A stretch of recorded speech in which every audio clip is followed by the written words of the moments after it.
காவேரியும் நிவினும் வந்து போகிறத பார்த்துட்டு யமுனா செமையாக டென்ஷன் ஆயிடுறாங்க. அவங்களால தாங்கிக்க முடியல, செம்ம கடுப்பாகிறாங்க. இங்கே வந்து நிவின் வந்து காவேரி கிட்ட இங்கே பாரு காவேரி, பின்னாடி ஏதாவது கார் நம்மளை ஃபாலோ பண்ணுறதா பார்க்கலாம் அப்படின்னு சொல்லிட்டு ரொம்ப வந்து பார்த்து பார்த்து கூட்டிகிட்டு போகிறாரு. நிவின் எதுவுமே வரல நிவின் அப்படின்னு சொல்லி சொன்னோன்னே, சரி நம்மளால் விஜயும் மாட்டக்கூடாதுல்ல, அதனால தான் நான் பார்த்துட்ருக்கேன், உங்களை யாரும் ஃபாலோ பண்ணல, அது வரைக்கும் நான் தனியாக போனால் கூட ஃபாலோ பண்ணியிருப்பாங்க போல் இருக்க அப்படின்னு சொல்லிட்டு இருக்காங்க காவேரி. இங்கே வந்து காவேரி நிவினையும் பார்த்துட்டு விஜய் ரொம்ப சந்தோஷப்படுறாரு. அடுத்து வந்து விஜய் ஏன் வந்தேன்னு சொல்லிட்டு காவேரி கிட்ட கோச்சிக்கிறாரு. அப்புறம் காவேரி வந்து சொல்லி புரிய வைக்கிறாங்க. அடுத்து வந்து நிவின் வந்து 2 பேரும் பத்திரமா இருங்க, ஒரு வாரம் கழிச்சு உங்களை வந்து பார்க்குறேன் அப்படின்னு சொல்லிட்டு கிளம்பிடுறாரு. இங்கே நிவின் வந்து வீட்டுக்கு போகிறாரு. அங்கே வீட்டுக்கு போனோன்னு வந்து யமுனா செமையாக டென்ஷன் ஆகிடுறாங்க. நிவினை பார்த்து வந்து செமையாக சண்டை போடணும்னு சொல்லிட்டு முடிவில் இருக்காங்க. இதை தெரிஞ்சுக்கிட்டு நிவின் என்ன பண்ணுறாரு, யமுனா கிட்டேருந்து தப்பிக்கணும்னா வேறு வழியே கிடையாது, நம்ம நேராக போகணுன்னு தூங்கிடணும் அப்படின்னு சொல்லிட்டு யோசிக்கிறாரு. அதனால் வந்து தூங்கத்துக்காக போகிறாரு. யமுனா செம டென்ஷனாக நிற்கிறாங்க. வேணும்னே வந்து இப்படி பண்ணிகிட்ருக்காரு, எது காவேரி கூட போயிட்டு அங்கேயே இருந்துட வேண்டியதானே, எதுக்காக வரணும் அப்படின்னு நம்மலாம் பேசிகிட்டு இருக்காங்க. அதெல்லாம் கேட்டு நிவின் செம கடுப்பாகிறாரு.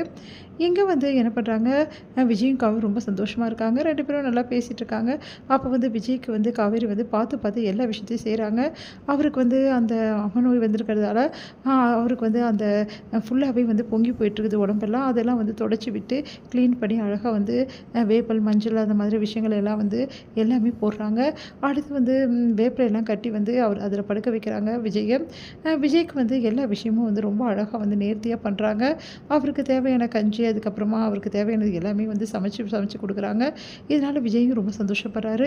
அடுத்து வந்து விஜய்கிட்ட வந்து காவேரி வந்து பாருங்கள், நல்லா படுத்து தூங்குங்க, எந்த பிரச்சனையும் இல்லை, சீக்கிரமாக சரியாயிடும் சொல்லிட்டு அந்த வேப்பிலையால் விசிறி விடுறாங்க. அதை பார்த்து விஜய் வந்து அப்படியே வந்து கண்ணில் தண்ணியாக ஊற்றுது. என்னாச்சுங்க அப்படின்னோடனே, என் அம்மா ஞாபகம் வந்துருச்சு காவேரி அப்படின்றாரு. உங்கள் அம்மா ஞாபகமா? ஆமாம், எனக்கும் என் அம்மா இருந்தால் இப்படி தானே எல்லாத்தையும் பார்த்து பார்த்து செஞ்சுருப்பாங்க. என் அம்மா சின்ன வயசுல இறந்து போயிட்டாங்க, அதனால நான் எவ்வளோ கஷ்டப்பட்டுருப்பேன். எனக்கு அப்பப்போ என் அம்மா ஞாபகம் வந்துக்கிட்டே இருக்கும். என் அம்மா வந்து எப்படியாவது இருப்பாங்களா அப்படின்னு சொல்லிட்டு பார்த்துக்கிட்டே இருப்பேன். அந்தளவு வந்து என் அம்மா ஞாபகம் எனக்கு வரும். என் அம்மா ஞாபகம் வரும்போதெல்லாம் வந்து தாத்தா தான் எனக்கு ஆறுதல் சொல்லுவார். கவலைப்படாதடா, எல்லாம் சரியாயிடும்னு சொல்லுவார். என்ன தான் தாத்தா பாட்டிக்கு என்னை நல்லா பார்த்துக்கினாலும் அப்பா அம்மா இல்லாத கொடுமை ரொம்ப கொடுமை, அந்த வழியை நான் அனுபவிச்சிருக்கேன் அப்படின்னு சொல்லிட்டு அப்படியே அழறாரு. அப்படிலாம் அழாதீங்க விஜய், சொன்னால் கேளுங்க, இந்த நிலமையில அழக்கூடாது அப்படின்னு. இல்லை காவேரி, எப்போ எங்கள் அம்மாவை நினச்சாலும் எனக்கு ரொம்ப கஷ்டமாக இருக்கும். அம்மா கூட இருக்கிறதெல்லாம் எவ்வளோ சந்தோஷமான விஷயம் தெரியுமா, அந்த சந்தோஷம் எனக்கு கிடைக்கவே கிடைக்கல காவேரி அப்படின்னு சொல்லிட்டு அழறாரு. ஏன் நீங்கள் இப்படிலாம் யோசிக்கிறீங்க, நான் இருக்கேன் உங்களுக்கு, அம்மாவுக்கு அம்மாவா நான் இருப்பேன் உங்கள் கூட அப்படின்னு சொல்லிட்டு அப்படியே நெகிழ்ச்சியாக பேசுகிறாங்க. காவேரி அப்படின்னு சொல்லிட்டு ஹக் பண்ணிக்கிறாரு. இந்த உடனே வந்து 2 பேருமே அப்படியே ஒருத்தர் பார்த்துக்கிறாங்க. அப்போ காவேரி சொல்கிறாங்க, இங்கே பாருங்கள், இதுக்கப்புறம் உங்களுக்கு யாரும் இல்லைன்ற நினைப்பு உங்களுக்கு வரவே கூடாது, புரியுதா, எப்போவுமே நான் இருக்கேன், நான் மட்டுமா இருக்கேன், பாப்பாவும் இருக்கல நம்ம கூட அப்படின்னோடனே அப்படியே சந்தோஷம் தாங்க முடியல. ஆமாம் காவேரி, நம்மளும் ஒரு குடும்பம் ஆகிட்டோங்க, தாத்தா பாட்டி எப்படி உங்கள் கூட வந்து இவ்வளோ நாள் இருந்து உங்களை பார்த்துக்கினாங்களோ அதே மாதிரி நானும் பாப்பாவும் சேர்ந்து உங்களை பார்த்துப்போம், நீங்கள் எப்போவுமே எதுக்கும் கலங்கக்கூடாது அப்படின்னு சொல்லிட்டு ஆறுதல் சொல்கிறாங்க. உடனே விஜய் வந்து காவேரி அப்படின்னு சொல்லிட்டு அப்படியே நெகிழ்ச்சி அடைகிறாரு. 2 பேருமே வந்து தன்னை மறந்து அப்படியே வந்து நிலாவை பார்த்துக்கிட்டு அப்படியே வந்து வெளியே பால்கனியில் உட்காந்துருக்காங்க 2 பேரும் சந்தோஷமாக. இங்கே வந்து என்ன பண்ணுறாரு, செம்ம டென்ஷன் ஆகிடுறாரு பசுபதி.